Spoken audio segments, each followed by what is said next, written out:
accurate, delicate maneuverability.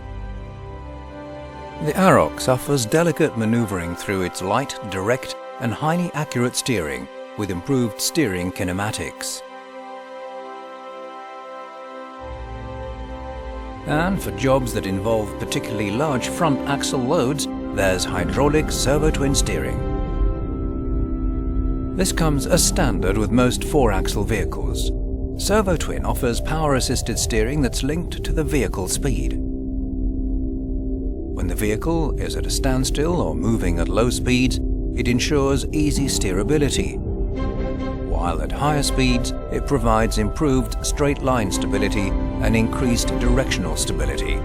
In addition to the direct steering, another important feature that contributes to the easy maneuverability of the Arocs is the Mercedes PowerShift 3 automatic transmission.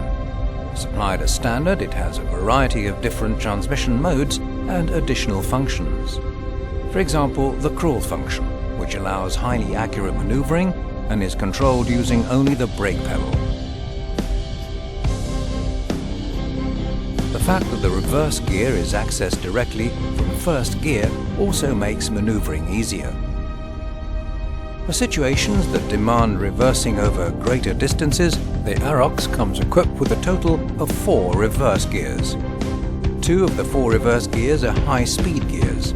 That saves time and is useful when reversing for long distances, for example on motorway construction sites, or on access routes where there's no option of turning around. The Arocs, the new force in construction.